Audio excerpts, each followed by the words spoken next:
we're going to argue about a subject that's been causing a great deal of controversy in the press recently, and that is whether education is a waste of time for married women. So, of course, I've got two married women to talk about it, and they're both educated, reasonably, I suppose, Tony. Tony Thompson and Jean Ingston. Now, tell me, first of all, your qualifications, Tony. What have you got by way of education? I have a trained kindergarten certificate. And Jean, what about you?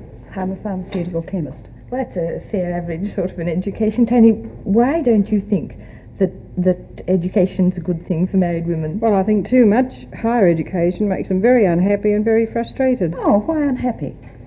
Well, there they are at home, cooking meals, running a house.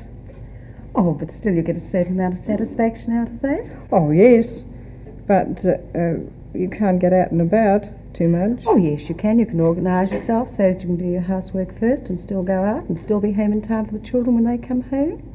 But you shouldn't. You should really be home all the time if you're a very good housewife and mother. Yes, you should. No, I disagree entirely. I don't think so. I think that you should be able to help your children when they come in from school, by all means. They have their problems. They bring them to you. That's what you're there for. But I don't think that having a higher education deters from that. Well, I don't know. You should really stay home all day.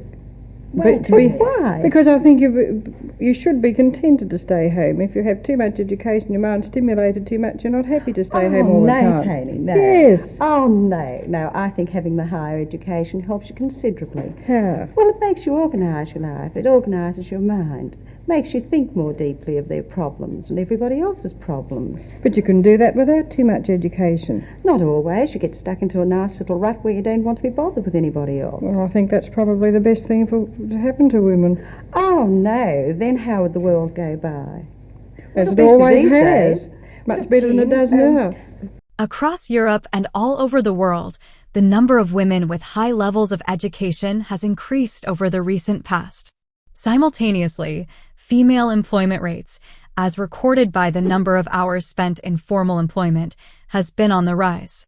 The number of hours spent by women in formal employment has increased, including for mothers, even for mothers with 3 or more children, even though it differs from one region to the next. For instance, changes in French regulations around the 90s affected the employability of women by restricting paid leave to women with 3 or more children. The law changed to reduce the number of children that make a parental eligible for parental leave from 3 to 2. Younger, uneducated women took advantage of the paid leave option, with a third of the applicants being unemployed. Changes in regulation encouraged women to leave the labor market. Generally, there's a high unemployment rate among French women, even though women are more likely to work in the public sector compared to men. By the 2010s, approximately 24% of all French women under 25 were unemployed, with the rates being around 9% in Germany. The traditional perspective of family dominated the French society until the 70s, with the male breadwinner providing for the homemaking wife and at least 3 children. Non-marital unions became popular in the 80s, with approximately 60% of children born in France being out of wedlock. France has one of the highest fertility rates of between 1.8 to 2.1 children, with most men and women saying the ideal number of children being 2 and 3.